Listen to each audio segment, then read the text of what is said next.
Good morning. That was beautiful, Diane and Via. I almost feel we don't need anything else the whole rest of the morning. My name is Mary Blanton, and I'm your service coordinator today. Welcome to the North Chapel on this beautiful, sunny, cool summer morning. I looked at the forecast for next week, and I'm almost afraid to say what I saw. Maybe if I whisper it, it will actually happen. It's supposed to be warm and sunny with no rain till Saturday. Hopefully things will dry up a little bit and we could enjoy some fun outdoor summer weather. Unfortunately, there's still mitigation work in the backyard, so we will not be able to use the pizza oven for a while, but we will be continuing to have the brown bag lunches, so they will be at the picnic table rather than in the gazebo. Our minister, Reverend Dr. Leon Dunkley, was away last week at Star Island leading the Brave Light program. Today he will share some of his thoughts about the experience. Are there any visitors today? Would anybody be willing to stand up and introduce yourself and tell us where you're from? No pressure. You can just, if you want to just wave your hand, that's great, or stand up. Welcome. We would love to have you sign the guest book on the table at the back of the sanctuary. We have copies of our order of service and today's hymns in big print. And we also have hearing devices available. So if you need either of those, please raise your hand and someone will bring them to you. Coffee hour, now lemonade hour, will be held on the front porch after the service while the weather is warm. So pick up a glass of lemonade and enjoy catching up with old friends and talking with new ones. As always, there are lots of things happening at the North Chapel. Today after this service, the social justice group will meet in the parlor. Please consider coming. Welcome back, Joelle. She was away on her honeymoon. For information about many more wonderful things happening here at the North Chapel, please read your order of service or look on the website, North Chapel, www.northchapelbt.org. Monica is here for SE, thank you. And please turn off anything that buzzes, jingles, or beeps. This month's worship theme is imagination. The capability to create in one's own mind what does not exist. The practice of waking up to possibility. Albert Einstein said, "Imagination is more important than knowledge, for knowledge is limited to all we now know and understand, while imagination embraces the entire world and all there ever will be to know and understand." I grew up in the country in Indiana as the youngest of 4 girls, with my closest sibling being 8 years older. I longed for a playmate. Since there was no one nearby, like so many children, I imagined my own special friends. Was this true for some of you too? Or were you lucky enough to have siblings close in age, or live in a neighborhood filled with children? If that was the case, you probably spent hours playing games with them. When children have a good imagination, they are better able to demonstrate critical thinking, decision-making, visualization, empathy, and understanding. We may no longer have imaginary friends or play imaginary games, but how many of you have found yourself lost in space, imagining that you were somewhere else, or with someone else, or doing something else? We may call it daydreaming, but it's a skill that can enable us to experience a different reality in our mind and can temporarily help us escape from our troubles into a better world. Our ability to think creatively, which is the ability to create something using our imagination, is an essential ingredient for human progress. Our current world is desperately in need of people who can imagine a new way of living together and sharing and protecting our precious earth. In 1971, John Lennon wrote his famous song, Imagine. He said he was inspired by the concept of positive prayer. If you can imagine a world at peace with no denominations of religion, without "this is my God is bigger than your God" thing, then it can be true. I would like to read his poem, Imagine. Imagine there's no heaven. It's easy if you try. No hell below us, above us only sky. Imagine all the people living for today. Imagine there's no countries. It isn't hard to do. Nothing to kill or die for, and no religion too. Imagine all the people living life in peace. You may say I'm a dreamer, but I'm not the only one. I hope someday you'll join us and the world will be as one. Imagine no possessions. I wonder if you can. No need for greed or hunger, a brotherhood of man. Imagine all the people sharing all the world. You may say I'm a dreamer, but I'm not the only one. I hope someday you'll join us and the world will live as one. We will now have a time of silent meditation and prayer.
A Shokin farewell. Beautiful. If I'm not mistaken, I always associated that piece of music with the Civil War. Yes. But if I'm not mistaken, it's a song that was written about one's experience at a summer camp. I'll have to check on that, but I think it's a much more current song than it sounds. Is that true? And I think the camp was in upstate New York. So it's just like, I don't want to leave my friends, which is ironic because I feel that way right now, especially because Brave Light just ended. For this moment anyway. A world that is threatened by division and fear were your final words of your opening. So I'm glad to see Joelle and to have received a phone call from her earlier this week saying, it's the 4th Sunday and we gotta go for the social justice and racial justice work that we're continuing here. So I'm grateful for that. Grateful for that opportunity to close the vulgarity door, which is what I'll be working on and what we'll be working on today, to close the outrage door, to become a little bit more courageous so we can become more effective. Good morning. It's good to see you. Are you a Romeo or are you a Juliet?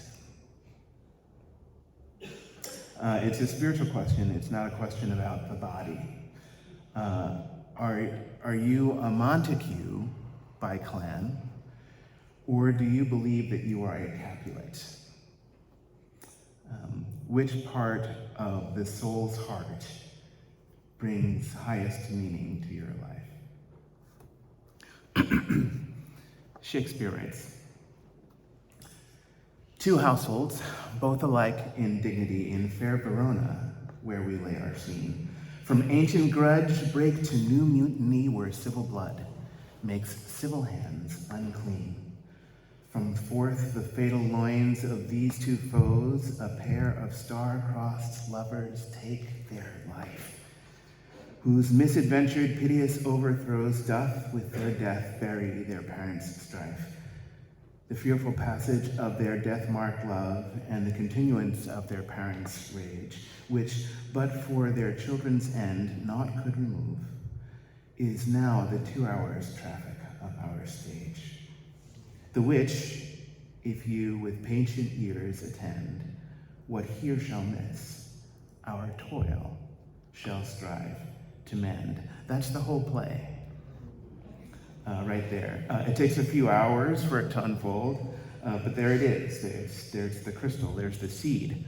In a complex way, it's so simple. Shakespeare is so simple. And I forget to remember that sometimes. I forget because I get caught up in the pretenses and in the competitions and the anxieties of immaturity. I don't get caught up in the pretenses and the competitions and the anxieties of my younger years, my high school years in the theater. My God, how we would pore over Shakespeare's words and his ideas. We'd geek out over it, stay up all night over it, call each other up on the phone over it, talk under the bed covers about it. We were obsessed with theater back in the day. We still are to this day. I don't forget because I get caught up in the pretenses and the competitions and the anxiety of any of that.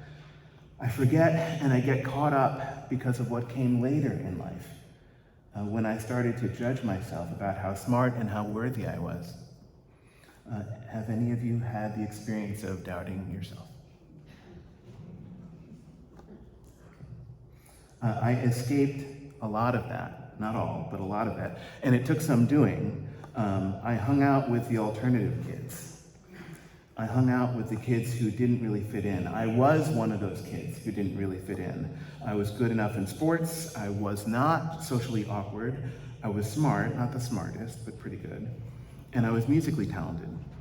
But as a black kid in a predominantly white environment that was not particularly aware of itself, I faced more than my fair share of challenges. I still do, sadly, now from a set of ministers who seem quite threatened by me for some reason, and it breaks my heart to say that, but it's true. I wrote about this to the board last week in my monthly report, which is available to everyone, by the way. It's on the website. In any case, it doesn't seem to matter who we are or what we strive to make of our lives. There are the same sand traps that we tend to fall into from time to time. First, we feel threatened by someone or something, then we call each other names. And after that, after we do that enough times, we come to believe the stories that our names suggest. And then, because of this, we start treating each other poorly. It's an easy thing to do when we're stupid and convinced that we're right. It's easy when we oversimplify the world. It's one of our habits, but it doesn't really do us any good. As one of my dear colleagues and my former minister from New Jersey once said, Kathleen Hepler is her name, she used to say, "Make things as simple as possible, but no simpler." Yeah. When we make the world too simple, there is always a hidden cost. There are always hidden consequences, and we don't say much about them. We push them out of the story. We just argue about the benefits, about the obvious benefits at any rate, and the obvious benefits that we are intent on not paying for. And we fall and we fail sometimes, and we pretend that we've gotten away with something, even though most of the time we're only paying the cost in less obvious ways. It shocks me sometimes how easy it is, how seemingly natural it is to believe that we can get away with certain things and we really can't. I can convince myself of almost anything. I don't think God is meticulous, keeping too close a watch on everything, like with a clipboard and abacus, counting. I think that God is much more detached than this, much more hands-off and hands-free. I think there is actually a cosmic neutrality to life. This is part of my theology in a world that wants me to believe that we're all special and that we are all exceptional. Ministers say that sometimes. You're all special. You're all exceptional. Ministers tell congregants that they're special and exceptional all the time. And there is real truth in that. But most of the time, saying so is pretty bad ministry. It's not a minister's job to tell a congregation that they're special or exceptional. Anyone with a microphone or a soapbox or a loud enough voice can do that easily. Telling someone that they're special is only rarely good ministry, because it can lead to a kind of spiritual self-centeredness that is the opposite of faith.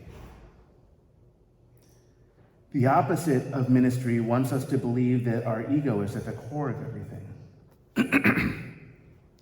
The opposite of ministry wants us to believe that God is on our side, instead of it being the other way around, which I think is more accurate. Do you know the song by Bob Dylan, the one that he calls God on Our Side? It starts, well, my name it is nothing, and my age it means less. The country that I come from is called the Midwest. I was taught and brought up there, its laws to abide, and the land that I live in has God on its side. Do you know the song? Anyone? The story of the song takes the listener through a series of wars that take place over time. Wars of expansion between the charging cavalries and the Indians, the Spanish-American War, the Civil War, the First World War, the Second World War, and the Shoah, the accompanying Holocaust. And Bob Dylan, who is Jewish by birth, sings, now the Second World War, it came to an end, and we forgave the Germans, and now we are all friends. They murdered 6 million, in ovens they fried. The Germans now, too, have God on their side. I like the way Dylan challenges the listener. Dylan sang about the weapons that we've used, the bows and the arrows, the muskets and the bayonets, the chemical weapons, and the explosive hatred that brought many of the modern weapons into being. Perhaps most darkly, Dylan writes, now many a dark hour I've been thinking about this, that Jesus Christ was betrayed by a kiss.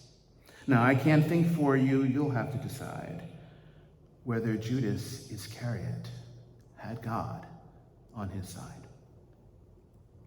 Like I said, I like the way Dylan challenges the listener. He ends a bit more hopefully, though. He says, so now as I'm leaving, he says, so now as I'm leaving, I'm weary as hell. The confusion I'm feeling ain't no tongue can tell. The words fill my head and they fall to the floor, that if God's on our side, he'll stop the next war. Finally, at the end, the ego is not at the center of things. Our warring and national ego is not at the core. Something deeper binds us together, something with a far more beautiful gravity. Now, speaking of a far more beautiful gravity, I just got back from Brave Light this week. It was amazing, an inspired act of visioning and manifestation. 5 years ago, there was no such thing as the Brave Light Youth Exchange Project. We didn't have a vision for it yet. We had not yet imagined it. we weren't ready. To get things rolling, leaders at North Chapel, people like Chris Bartlett, Judy Williamson, who's here somewhere. Where's Judy? Oh, there she is. Judy waving. And Denise Lyons and others. These folks started a conversation. More formally, they initiated what they called the Children and Youth Task Force. They were driven by a general question, where do our great talents and gifts meet up with the world's most urgent need? This general question led to a more practical, more specific, more strategic one. How can North Chapel be of service to the younger folks in the Upper Valley? These general and specific questions led to a gathering of leaders in the area, teachers in the area, and into an ongoing conversation that lasted more than a year. A report was written up by the task force, and that report was delivered to the Board of Trustees. The task force report was a document. That document informed a series of grant proposals, two institutional grants and 2 personal grants from anonymous donors. With the help of additional funds that came from sources right here at North Chapel, we were able to pull together the resources that we needed in order to pull the program off the ground, and then COVID struck. No good deed goes unpunished. If something can go wrong, it will. All of the anxious proverbs seemed to vex us, but we pushed forward. Truly, there was challenge after challenge. There were many reasons to shut down and give up, but there were always more reasons and more beautiful reasons to continue. And we did continue, for perseverance was the name of the vessel that took us across the turbulent seas. We pushed ahead, and I am glad before the holy to report back about our great successes. 12 youth from the Upper Valley and a team of 9 adults gathered in Portsmouth, New Hampshire for our adventure. Some of us knew each other, some of us were related. For the most part, we were surrounded by people we did not know. The seas were scary.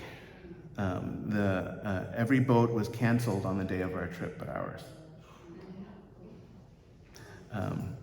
But off we went, departing from the Isles of Shoals Steamship Company aboard a boat called the Thomas Layton. We navigated the Piscataqua River gracefully enough, but when we got to the open seas, there were 5-foot swells. The Layton is a 90-foot vessel. It can carry up to 300 passengers. It displaces a lot of water. It takes a great deal of force to push it around. 5-foot swells is more than enough to do it. I had to lay down on the deck, and from there I could see through the back window panels the full sky and then the full sea as we rocked back and forth across the 9 miles to the island. I've seen worse, but this was seriously challenging. And the younger folks thought the whole thing was a blast. They thought it was great. And the captain wasn't worried. I was reassured. But that was the beginning of our adventure. Now, I'm not going to tell you the many stories that happened while we were there. The experience is really theirs to tell. And I really want to say this gently. The stories aren't really important at all. The people are important, not the stories. The people are important in how we are shaped by the experiences of our lives. That experience is theirs and theirs to share and theirs to tell, if they choose to share and to tell. They don't really owe us anything. That's not how it works. As far as Brave Light is concerned, their lives are theirs to lead, theirs to nurture, theirs to story, theirs to keep secrets about. What happens over the rainbow stays over the rainbow.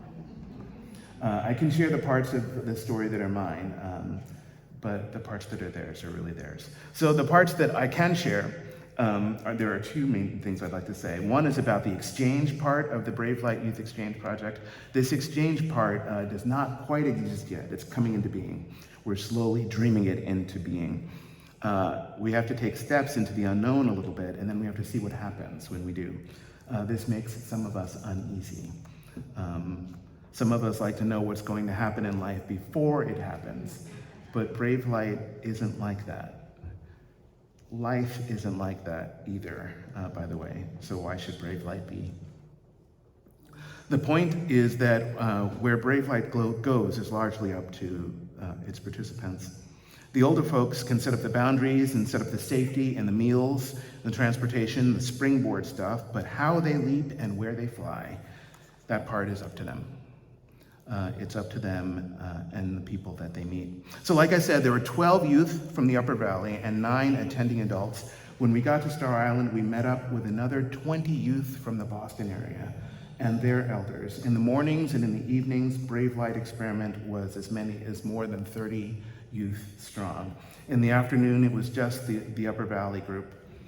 This presented some logistical challenges, but these are the kinds of challenges that you want to have.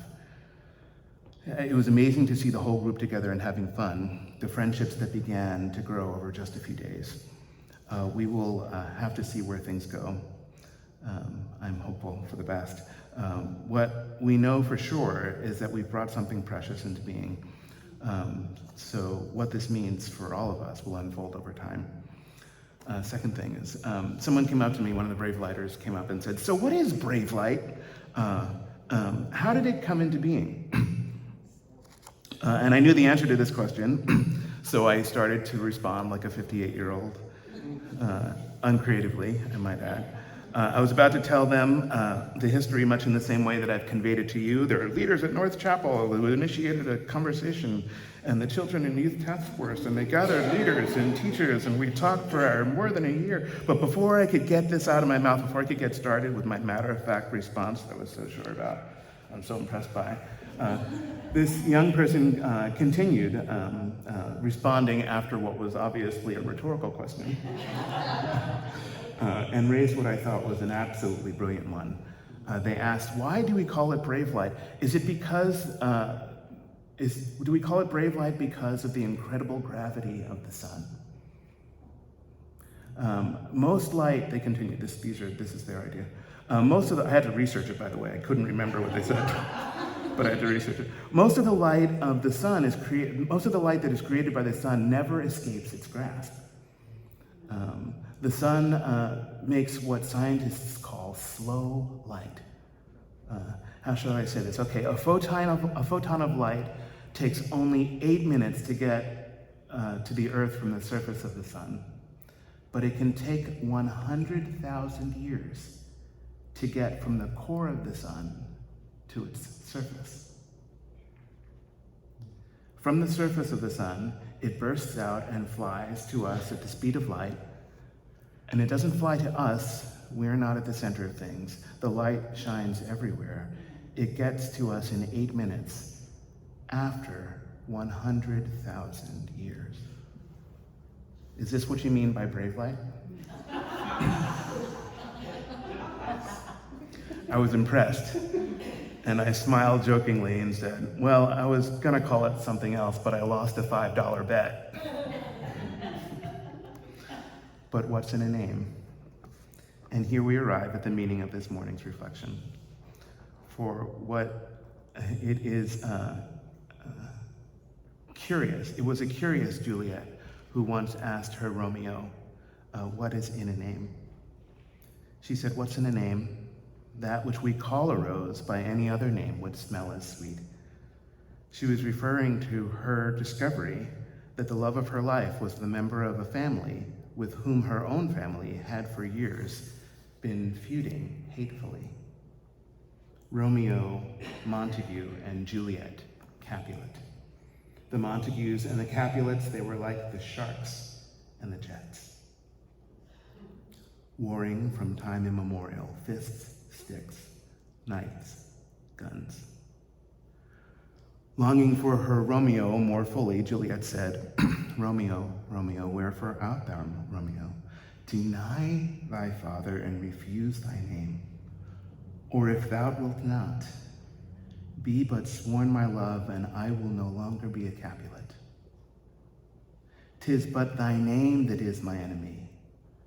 Thou art thyself not a Montague." What is Montague? It is nor hand, nor foot, nor arm, nor face, nor any other part belonging to a man. Oh, be some other name. What is in a name?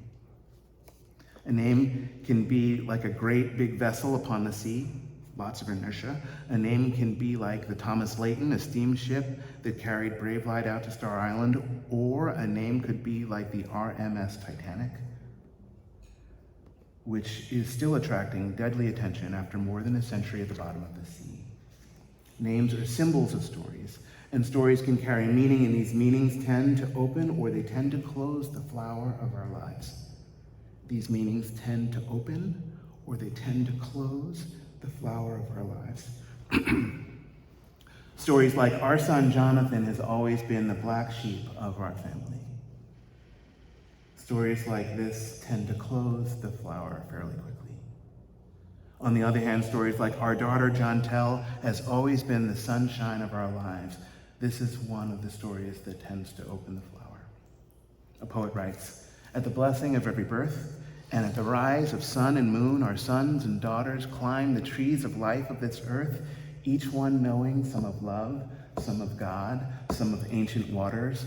Ours is just a portion of the truth, and it matters what we do. Our lives are seeds sown of wisdom of the ages and of youth, and we know that we don't have to live them out alone." We're often tempted to live our lives alone. We're encouraged to close the flower of life sometimes. We've grown so hard and so angry, so fearful, so harsh, and so caustic, especially politically. Excuse me for saying this, but I'm quoting Dana Bash from CNN as I do. In the immediate aftermath of January 6th, she says, "It has been a shit show." And she was right. The younger folks know this and wondering why we're not more vocal. It's infinitely clear to them. It's infinitely clear to all of us, but we are sometimes afraid to name it. Names are symbols of stories. Stories carry meaning. These meanings tend to open or they tend to close the flower of life. We tell the black sheep stories and we close the flower. When we tell no story at all, we close the flower. It can be hard to tell the sunshine story of life. It can be challenging because it's hard to remember what it feels like when the whole soul flower is open. About the experience of being stuck between a rock and a hard place, a poet writes, "I'm not in the middle. I'm not in between hard sides moving in. I'm out on an edge with a line before me, but it's a borderline and not a boundary." Borderline and boundary are different names for the very same thing, but they carry different stories. A borderline is meant to be crossed, a boundary, much less so. When the rioters breached the perimeter that was being held by the Capitol Police, the rioters broke a boundary, not a borderline. When the Brave Light bus returned home from Star Island and crossed the river at West Lebanon, it crossed a borderline, not a boundary. Borderline and boundary are two different names from the same basic concept with two different stories. The boundary story tends to come with armed guards, barbed wire fences, and one-sided signs reading, "Do not enter." The borderline story tends to come with passports and with gift shops, and with two-sided signs reading, come back to New Hampshire, and welcome to Vermont." Names are the symbols of stories that have meanings that tend to open or close the flower. The choice is ours, it's up to us. Will you choose to open or close the flower? I have no judgment here. We may need different stories along the journey of our lives. Life is complicated. So why call a rose a rose? Why call it anything at all? What's in a name? Why do we use names like rose, war and peace, time and treasure, and even love? We do this because it makes life beautiful. Names are part of the beautiful art of living. So choose words well and wisely, and live fully into them. This is what the artists are trying to say. If I were to choose an anthem, I can't do this for them, but if I were to choose an anthem for Brave Light, a song that we would sing to remember its meaning, I would choose Woodstock by Joni Mitchell.